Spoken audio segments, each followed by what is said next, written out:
राम रोना नहीं, राम रोना नहीं, आंसुओं से धरा फट न जावे कहीं।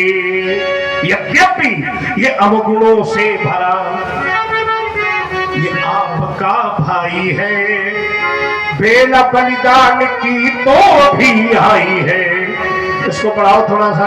मैंने सोचा कि तेरे भाई के खंड खंड कर दूं, मारने का तू निश्चय करके बढ़ा राम। एक अद्भुत दृश्य दिखाई दिया कि आज मरने वाला भी राम, ठीक है, मरने वाला भी राम और मारने वाला भी राम। इसलिए राम को राम मारे